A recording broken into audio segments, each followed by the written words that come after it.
రాజేంద్ర ప్రసాద్ గారు అందరికీ సుపరిచితుడే. కొత్తగా రాజకీయాల్లోకి వచ్చిన కాదు, ఆయన యువతరంలోనే టెక్నికల్ మినిస్టర్గా పనిచేస్తున్నారు. అందరికీ కూడా తెలిసిన వ్యక్తే. కాబట్టి ఉమ్మడి కృష్ణా గుంటూరు జిల్లాల శాసనసభ మండలి పట్టభద్రుల నియోజకవర్గానికి కంటెస్ట్ చేస్తూ ఆయన అదృష్టవశాత్తు ఆయన నెంబర్ 1 అని ఇక్కడ ఆల్రెడీ బ్యాలెట్ పత్రంలోనే వచ్చేసింది. ఆలపాటి ఏ. నెక్స్ట్ ఎవరు అని అంటే మీకు ఎవరన్నా మరి గుర్తున్నారో లేరో నాకు తెలియదు, కానీ డెఫినెట్గా ఇది నెంబర్ 1. మీకు ఎప్పుడైనా సరే మంచి ఎమ్మెల్సీ అవుతారని చెప్పి ఆయన తరపున నేను వాదా ఇస్తున్నాను. ఆ తర్వాత టీచర్స్ సమస్యలు ఏదన్నా ఉంటే ఆయన ఎమ్మెల్సీ మొత్తం 2 జిల్లాలు కాబట్టి మీకు ఒకవేళ అందుబాటులో ఉంటారా ఉండరా అని అనుమానం వస్తే ఆయన తరపున నేను మీకు ఎప్పుడు కూడా ఎమ్మెల్యేకి అందుబాటులో ఉంటాను. మీకు 24/7 ఏదైనా సమస్యలు ఉంటే మాత్రం నా దగ్గరికి కూడా రావచ్చు. మా ఆఫీస్లో ఎప్పుడు ఉండి మీకు చేసి పెడతాం. అట్లాగే ఎందుకంటే ఇందాక నారాయణరావు చెప్పినట్లు ఇక్కడ ఇది టీచర్స్దే కాబట్టి టీచర్స్ ఇంకోళ్ళకి చెప్పటం అనేది తల్లి, తండ్రి, గురువు, దైవంతో సమానం అని మనందరం కూడా ఫండమెంటల్గా నేర్చుకున్నాం.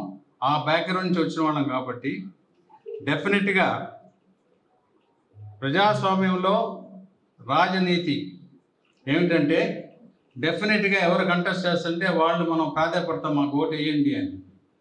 కానీ ప్రజాస్వామ్య విలువలు నిలబెట్టుకోవాలంటే న్యాయంగా మీరు కంపేర్ చేసుకోండి.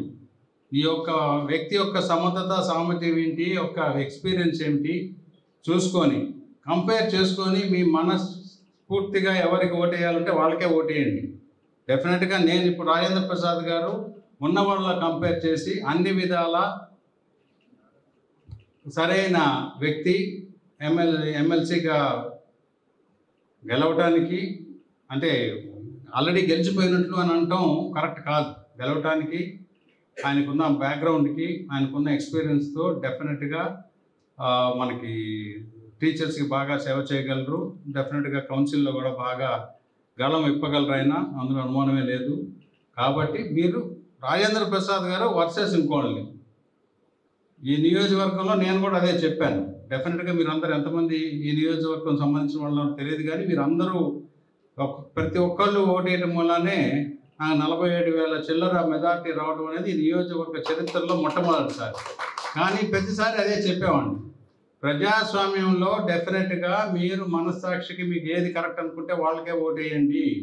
కానీ మేము కంటెస్ట్ చేస్తున్నాం కాబట్టి మా ధర్మం ప్రకారం మేము ఓటేయమని అడుగుతున్నాం, మీరు కంపేర్ చేసుకోండి అని. ప్రజలు డెఫినెట్గా కంపేర్ చేసుకొని నన్ను ఎన్నుకున్నారు. నేను ఎన్నుకోబడ్డాను కాబట్టి ప్రజలు ఓటు వేశారు. కాబట్టి నేను ఒక బాధ్యతగా ప్రతిరోజు డెఫినెట్గా మా ఆఫీస్ నుంచి ఎన్ని రకాలుగా మనం నియోజకవర్గాన్ని అభివృద్ధి చేయాలి అనే పని మీద కంటిన్యూస్గా 7-8 నెలల నుంచి కూడా పనిచేస్తూనే ఉన్నాను. అంటే రాజకీయాల్లోకి వచ్చి ఒక ఎమ్మెల్యే అయితే ఆ ఎమ్మెల్యే దాన్ని వాడుకొని రకరకాలుగా దుర్వినియోగపరచడం కాదు. రాజకీయాల్లోకి వచ్చి ప్రజాప్రతినిధిగా ఎన్నుకోబడితే అది ఇంకో ఎక్స్ట్రా బాధ్యత. ప్రజాసేవకి ముఖ్యంగా మనం దాన్ని వాడాలి అనే దాంట్లో గట్టిగా నేను నమ్ముతాను. మీరందరూ కూడా డెఫినెట్గా ఆ నమ్మకంతో ఆలపాటి రాజేంద్ర ప్రసాద్ గారికి మీరు ఓటేసి అత్యంత మెజార్టీ దాన్ని హిస్టరీ క్రియేట్ చేయాలి. విజయవాడ వెస్ట్లో మనం నా విషయంలో హిస్టరీ క్రియేట్ చేయడానికి ఇక్కడ ఉన్న వాళ్ళందరూ దోహదపడ్డారు. అందరి మూలాన హిస్టరీ క్రియేట్ అయింది. అలాగే రాజేంద్ర ప్రసాద్ గారు దాంట్లో కూడా హిస్టరీ క్రియేట్ చేస్తారన్న నమ్మకంతో అందరినీ మరొక్కసారి ప్రాధాన్యపడుతూ సెలవు తీసుకుంటాను.